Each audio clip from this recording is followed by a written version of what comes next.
Wileyman, give her a big round of applause.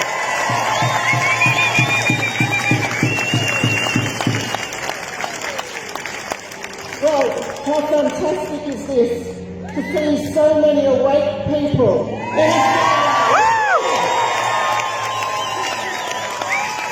fighting for their freedom and humanity. Only last week I was told not to comment in this debate because nobody agreed with me. And this is because we have not had democracy in this country for 10 years. The public's voice has been removed not just from our politicians, but by the media that does not represent the public's voice on these health issues.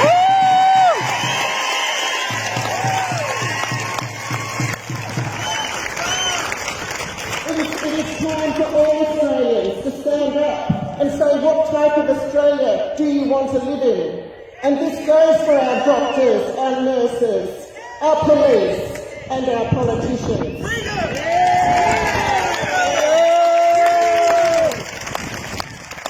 We all have families, and we are today, let me tell you, fighting for our children's future. This is an attack on humanity.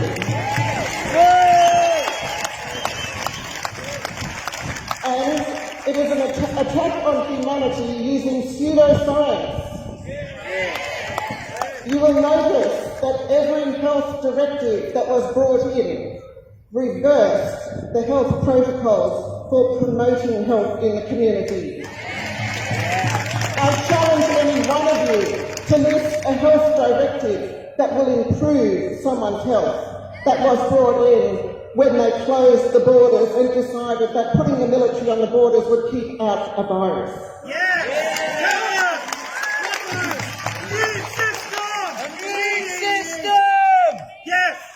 Let there be no mistake, this is a pandemic.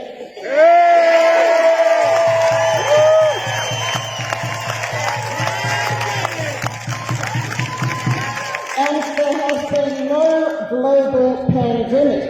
Let me explain that. We can say there's been an outbreak of serious disease in some countries, but that virus was not in many of the countries when they declared this a global pandemic. And that is the case for Australia. And you cannot determine a global pandemic until you have observed the virus and how it behaves in every different environmental condition in every country with different populations and host characteristics and different quality of healthcare system. That is the fraud that we are dealing with. And I speak to Scott Morrison today.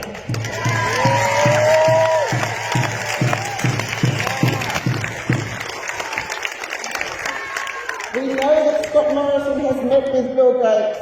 We know that he meets with Murdoch. We know that the deals are done. And let me say, for those of you that are not aware of the Gavi Alliance, the Global Alliance for Vaccines and Immunisation, they are the corporate public partnerships that design immunisation policies, and they promote those policies through the World Health Organisation. Follow the money!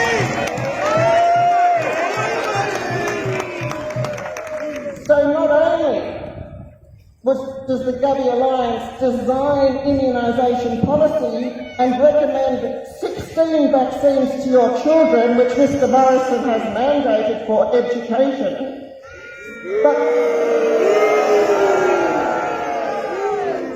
but these corporate private partners were busy in October 2019 at Event 201 describing to all world leaders how they should handle a pandemic when it occurs.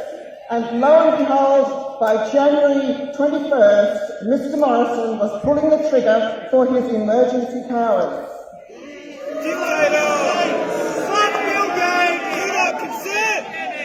By adopting the emergency powers under the international health regulations that we signed up to, we gave away our sovereignty to those corporate partnerships that promote immunisation, vaccination policies through the World Health Organisation. Now, that is very deceptive because the World Health Organization has a charter to present independent, objective science in its health policies. But behind this organisation, they are being directed to design the international health regulations by the Gavi Alliance. And I can assure you that locking down the population, social distancing, medically testing healthy people, mask wearing, they are all the opposite directives to how you would control an infectious disease in a country like Australia. They have reversed the directives. And these fraudulent statistics that they are providing to you, they are stopping healthy people and collecting their swabs, nose and throat swabs, PCR tests, from healthy people, a test which is not a diagnostic tool for the virus that they are looking for, and a positive test does not indicate that they've even had the virus or that they are an active case with the virus. So the publicity that the media is giving cases of diseases is fraudulent.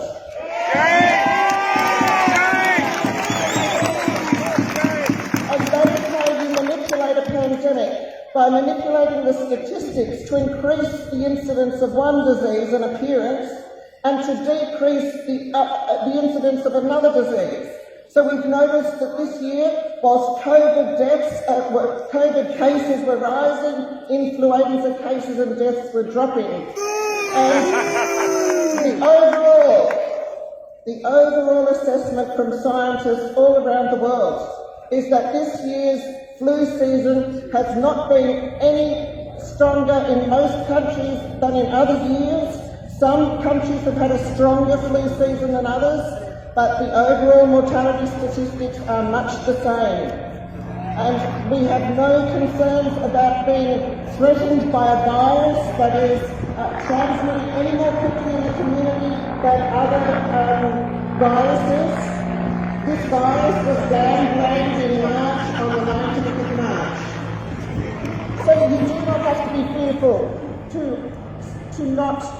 reject these directives that the government has brought in. We need to have a voice for the government to make them accountable for the directives they are saying will be the new norms.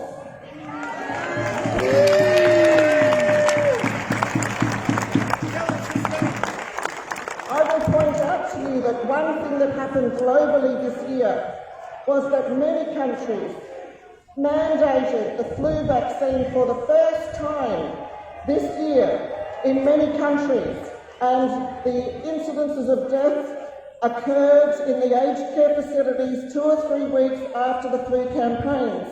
Now, we know that vaccines cause neurological damage in many people. That is a fact that the media has censored, and so have the politicians in Australia. You are not hearing that all vaccines come with side effects, and they are worse in some people than others.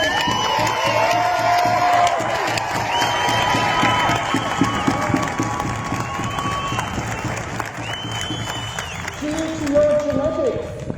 So if they want to claim that they are using evidence-based science, they need to investigate the correlation between the use of the flu vaccine in the aged care facilities and the population, which they mandated this year, with the increased deaths that occurred 2 or 3 weeks after.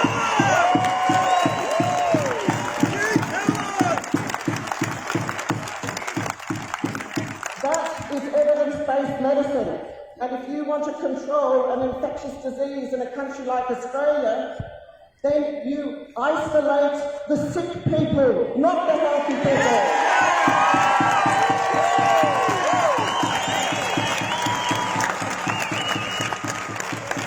There is no one in this country who should be accepting a medical test if you are healthy and have no symptoms. No testing of healthy people. We will not not social distance. That is antisocial. We are a community. We are human beings. We need each other. Social capital.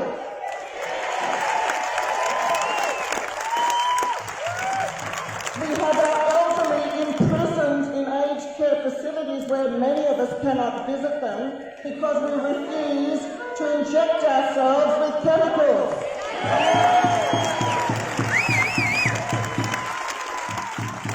We want these directives immediately removed. They are harming human health, seriously.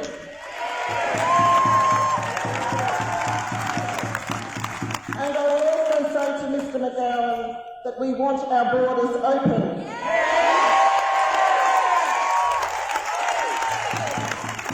For all of you here, you will notice that the West Australian, the West Australian, has informed you that 91% of West Australians want that border closed. Well, I dispute that.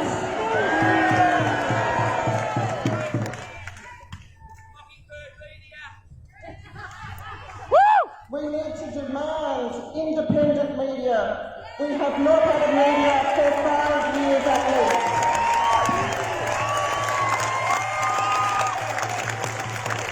Parents have been locked out of these health debates. The politicians would not see us last year as the No Job, No Play, a crime against humanity, was passed through this West Australian Parliament in just 6 days.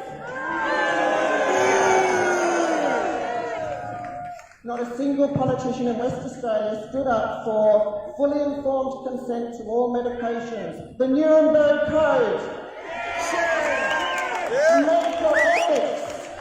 The doctors are breaching their medical ethics in Australia because their regulatory board has gagged them.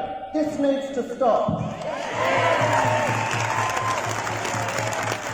And thankfully, and finally, we have one lawyer, 2 lawyers actually, that have stood up for the public health and public interest in government policies which will destroy human health.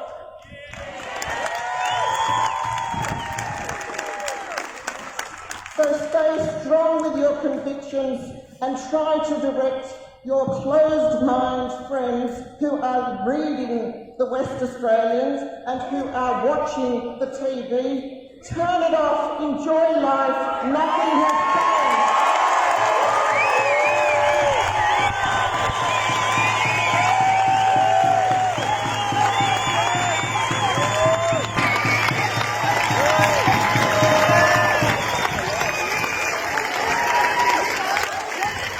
And just one last thing before we go and change our message through Kings Park. Let me be quite clear. The human rights that we have been forced to give up by crimes committed by the Australian government is the fundamental human right of bodily autonomy. There is no more important human right than that of bodily autonomy. If you lose that, you lose your quality of life. The government now has the right to inject whatever they want into our children because they passed coercive vaccination. This is a crime. You need to reframe this debate for all your closed-minded friends and be sympathetic with them because the indoctrination has occurred over 3 decades. Through the education system, through the universities, sidelining academics that produce the academic literature that is against vested interests in policy. The donations and lobbying system in Australia is conducive to corporations controlling our politicians and the agendas in our health policies. We need to stop this political process. We need to take back control of our governments. Now, freedom for our children!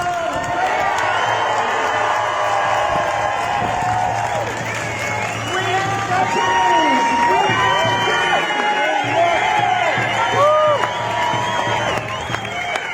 resist! Resist! Resist!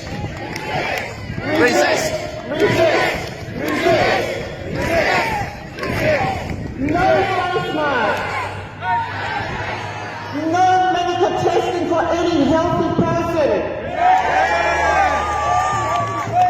no quarantining for any healthy person coming into our lovely country.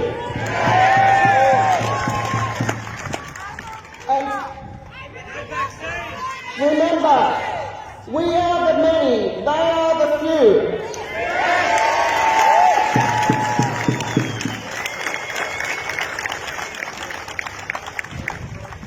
And I'm aware that many professionals, and that includes any police that are here today, lawyers, doctors, nurses, we know that you've been gagged by your regulations, but you need to think of what we want in Australia. Do you want this bullying that the West Australian has been addressing to all the people, parents questioning vaccines for the last decade?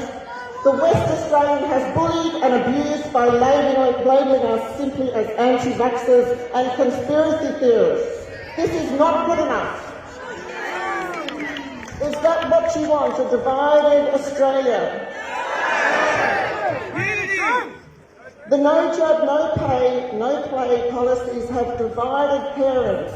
They are in the courts. Families are suffering from anxiety and depression. It is no longer a joyous affair to have a baby in this country. And I say that directly to Mark McGowan, as we are here in Western Australia, and specifically to Mr Scott Morrison, who as Minister for Social Services approved the no jab, no pay in Parliament in 2015.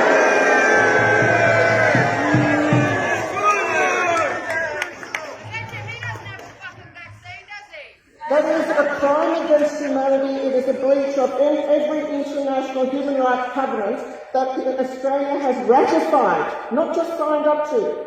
Yet, when the Human Rights Commission decided to have a conversation on human rights in Australia last year, there was one freedom we were not allowed to discuss, and it was not on their agenda.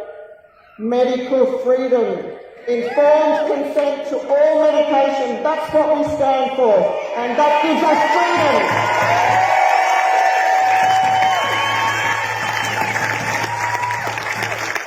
Okay, thank you everyone, and please pass those messages on to your friends with conviction and with sympathy for the fact that people have been indoctrinated. This is a very sad situation. It's been going on for 2.5 decades at a minimum. Chronic illness in our children has skyrocketed, and that's the other problem. The government has not used evidence-based science and investigated the direct correlation between the decline in children's health and the increased use of vaccines in the population. This is not a health policy. A health policy would be promoted on improvements in children's health that we would have observed over the decades as they increased it. Ask your politician to provide evidence that children's health has improved. It has not, and it is not a health policy.